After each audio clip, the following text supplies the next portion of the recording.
Hi friends, welcome to our YouTube channel. Pregnancy confirm ಆಗಿದೆ ಅಥವಾ ನೀವು ಪ್ರೆಗ್ನೆಂಟ್ ಆಗಿದ್ದೀರಾ ಅಂತ ಕೆಲವೊಂದು ಸಿಮ್ಟಮ್ಸ್ ನಿಮಗೆ ಬಾಡಿಲಿ ಚೇಂಜಸ್ ಗೊತ್ತಾಗ್ತಾ ಇರುತ್ತೆ. ಅದರಲ್ಲಿ ಮೊದಲನೇದಾಗಿ ನಿಮಗೆ ಪ್ರೆಗ್ನೆನ್ಸಿ ಕನ್ಫರ್ಮ್ ಆಗೋ ಮುಂಚೆನೇ ಕೆಲವೊಂದು ಸಿಮ್ಟಮ್ಸ್ ಬರುತ್ತೆ. ನಾರ್ಮಲ್ ಆಗಿ ನಿಮಗೆ ಫಸ್ಟು ಪೀರಿಯಡ್ ಸೈಕಲ್ 28ಇಂದ 30 ಡೇಸ್ ಪೀರಿಯಡ್ ಸೈಕಲ್ ಇರುತ್ತೆ. ಅದಕ್ಕಿಂತ ಮುಂಚೆನೇ ಕೆಲವೊಂದು ಲಕ್ಷಣಗಳು ಬಂದರೆ ನೀವು ಪ್ರೆಗ್ನೆಂಟ್ ಆಗಿದ್ದೀರಾ ಅಥವಾ ನೀವು ಕನ್ಸೀವ್ ಆಗಿದ್ದೀರಾ ಅಂತ ಅರ್ಥ ಆಗುತ್ತೆ. ನಾರ್ಮಲ್ ಆಗಿ ನಿಮಗೆ ಈ 28 to 30 ಡೇಸ್ ಸೈಕಲಲ್ಲಿ ವೇರಿಯೇಷನ್ ಬಂದಿದ್ದು 15 ಡೇಸ್ಗೆ ನೀವು ಚೆಕ್ ಮಾಡ್ಕೊಬೋದು. ಹಾಗೆ ಇದರಲ್ಲಿ ಇಂಪಾರ್ಟೆಂಟಾಗಿ ನಾಸಿಯಾ ಮತ್ತು ವಾಮಿಟಿಂಗ್ ತುಂಬ ಸ್ಟಾರ್ಟ್ ಆಗುತ್ತೆ ಈ ಟೈಮಲ್ಲಿ. ಮಾರ್ನಿಂಗ್ ಸಿಕ್ನೆಸ್ ಮತ್ತು ಮಾರ್ನಿಂಗ್ ಎದ್ದಿದ ತಕ್ಷಣ ಹೆಡ್ಡೇಕ್ ಬರೋವಂಥದ್ದು, ಹಾಗೆ ವಾಮಿಟ್ ಬರೋ ಥರ, ಬಟ್ ವಾಮಿಟ್ ಬರೋದಿಲ್ಲ, ವಾಮಿಟ್ ಸೆನ್ಸೇಷನ್ ಥರ ಆಗ್ತಾ ಇರುತ್ತೆ. ಮತ್ತು ಸ್ಮೆಲ್ ಅಲರ್ಜಿ ತುಂಬ ಆಗುತ್ತೆ ಈ ಟೈಮಲ್ಲಿ. ಹಾಗೆ ಬಾಡಿ ಟು ಬಾಡಿ ಚೇಂಜಸ್ ಇರುತ್ತೆ ಈ ಟೈಮಲ್ಲಿ. ಕೆಲವೊಬ್ಬರಿಗೆ ಸ್ಮೆಲ್ ಕಂಡ್ರೆ ಆಗೋದಿಲ್ಲ, ಕೆಲವೊಬ್ಬರಿಗೆ ಮಾರ್ನಿಂಗ್ ಸಿಕ್ನೆಸ್ ಇರುತ್ತೆ ಆ ಥರ.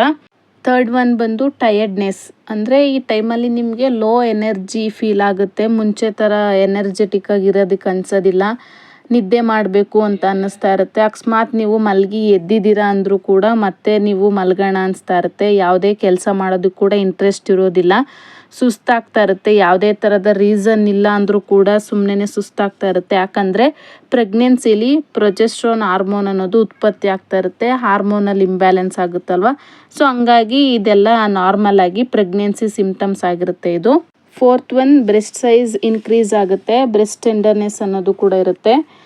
ಮುಟ್ಟಿದ್ರೆ ಸಾಕು ತುಂಬ ಪೇಯ್ನ್ ಆಗೋ ಥರ ಫೀಲ್ ಆಗ್ತಾ ಇರುತ್ತೆ ನಿಮಗೆ. ನಾರ್ಮಲ್ ಡೇಸ್ ಥರ ಇರೋದಿಲ್ಲ, ಯಾಕಂದರೆ ನಿಮ್ಮ ದೇಹ ಬಂದು ಲ್ಯಾಕ್ಟೇಷನ್ಗೆ ಪ್ರಿಪೇರ್ ಆಗ್ತಾ ಇರುತ್ತೆ. ಬ್ರೆಸ್ಟ್ ಪೇಯ್ನ್ ಅನ್ನೋದು ಇರುತ್ತೆ. ಹಾಗೆ ಕೆಲವೊಬ್ಬರಿಗೆ ಈ ಟೈಮಲ್ಲಿ ಫೀವರ್ ಕೂಡ ಬರೋಂತಹ ಚಾನ್ಸಸ್ ಇರುತ್ತೆ ಕೆಲವೊಂದು ಪ್ರೆಗ್ನೆಂಟ್ ಲೇಡೀಸಲ್ಲಿ.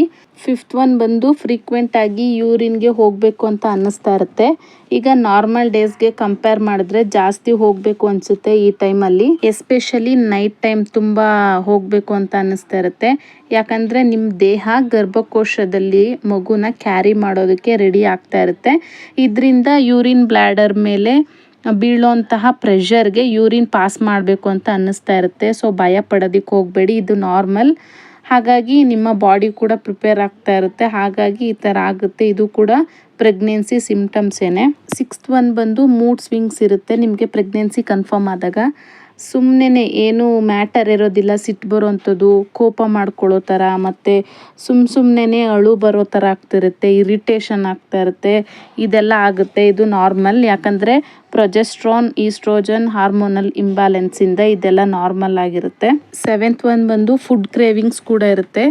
ಕೆಲವೊಬ್ಬರಿಗೆ ಹುಳಿ ತಿನ್ನಬೇಕು ಅನಿಸುತ್ತೆ, ಕೆಲವೊಬ್ರಿಗೆ ಖಾರ ತಿನ್ನಬೇಕು ಅನಿಸುತ್ತೆ, ಕೆಲವೊಬ್ಬರಿಗೆ ಸ್ವೀಟ್ ತಿನ್ನಬೇಕು ಅನಿಸುತ್ತೆ. ಈಗ ನಾರ್ಮಲ್ ಡೇಸ್ಗಿನ್ನೂ ಸ್ವಲ್ಪ ಹೆಚ್ಚಾಗಿ ಖಾರವಾಗಿ ಸ್ಪೈಸಿಯಾಗಿ ತಿನ್ನಬೇಕು ಅನಿಸೋದು, ಮತ್ತು ಆಮೇಲೆ ಹುಳಿ ತಿನ್ನಬೇಕು ಅನಿಸೋದು, ಇದೆಲ್ಲ ಕೂಡ ನಮಗೆ ಪ್ರೆಗ್ನೆನ್ಸಿ ಸಿಮ್ಟಮ್ ಆಗಿರುತ್ತೆ. ಇದೆಲ್ಲ ಸಿಮ್ಟಮ್ಸ್ ಇದೆ ಅಂದರೆ ನೀವು ಪಕ್ಕ ಕನ್ಫರ್ಮ್ ಆಗಿ ಪ್ರೆಗ್ನೆಂಟ್ ಆಗಿರ್ತೀರಾ, ಕನ್ಸೀವ್ ಆಗಿರ್ತೀರಾ. ಹಾಗಾಗಿ ನೀವು ಪ್ರೆಗ್ನೆನ್ಸಿ ಕಿಟ್ನ ತೊಗೊಂಡು ನೀವು ಟೆಸ್ಟ್ ಮಾಡ್ಕೋಬೋದು.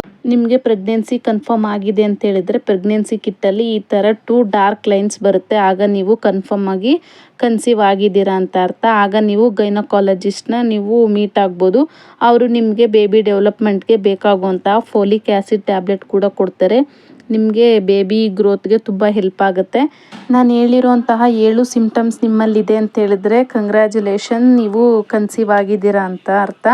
ಇದಾಗಿತ್ತು ಇವತ್ತಿನ ವಿಡಿಯೋ. ಇಷ್ಟ ಆಗಿತ್ತು ಅನ್ಕೋತೀನಿ. ಇಷ್ಟ ಆಗಿದ್ರೆ ಲೈಕ್ ಮಾಡಿ, ಶೇರ್ ಮಾಡಿ, ಸಬ್ಸ್ಕ್ರೈಬ್ ಮಾಡ್ಕೊಳ್ಳಿ. Thank you for watching. Bye all.